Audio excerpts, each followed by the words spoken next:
Paul. Yeah. You know, I thought I'd look at that book, Ecclesiastes. Yeah.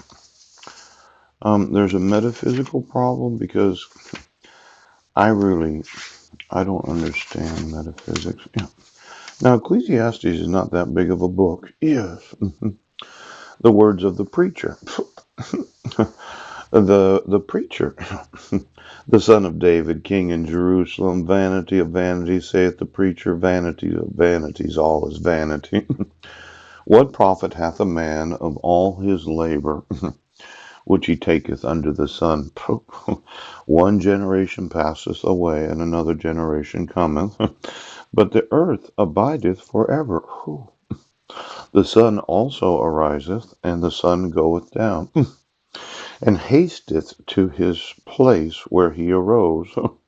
The wind goeth toward the south, and turneth unto the north. It whirleth about continually. You know, the sun, it goes up and down, up and down. Yes, it does.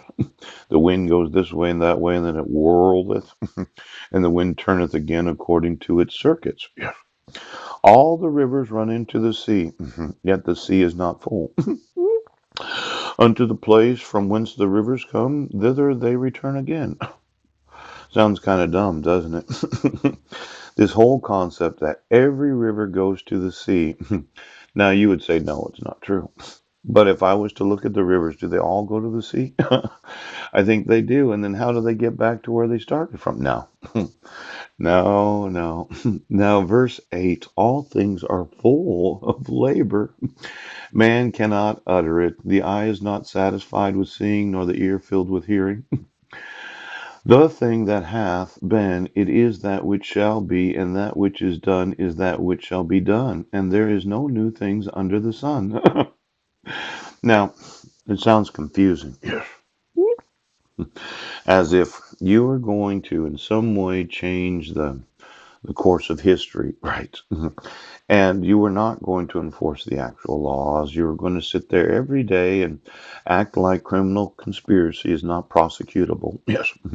And bribery and kidnapping and fraud and forgery and all these different things that you got yourselves involved with. Now, my thought is the thing that hath been done, it is that which shall be. And that which is done is that which shall be done. And there is no new thing under the sun. Now, let's say, yeah, you had a little technology, and you decided that Washington State belonged to England, and it was one of these secrets that nobody talks about because on the east side of the United States, there's what's known as Washington, D.C., the District of Columbia. And then on the west side of the United States, there's what's known as Washington State.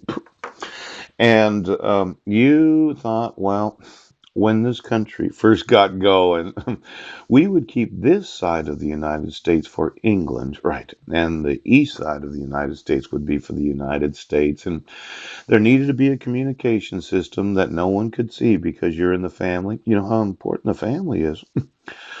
Now, probably a long time ago, somebody found out about this electricity and maybe a little lizard in your ass or whatever that is. Yes. But as time has gone on, somebody spent $1 billion, George, looking at the various technologies available to those that are royal families so they could be on the population. And then we would say that it's safer for us if you, as police departments, are going to be on those that are citizens.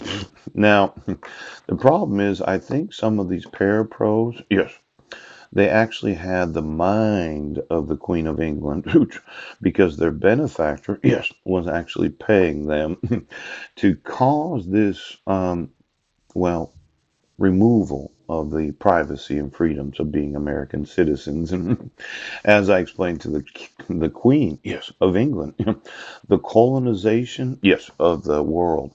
See, Canada has an oath that they They swear an allegiance to the actual crown of England. Yes.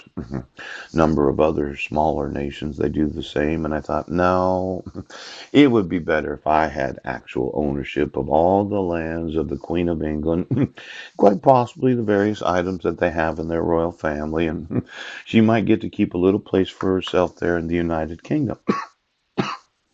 Now, I did a comparison of the oath of the United States of America and the oath of those in Canada. So, we do not swear allegiance to any crown. Yeah, that's right. Isn't that right, Privy Council? Somebody's, oh, look at you just took a shit. Good for you. Good for you. Now, my thought was, shut up.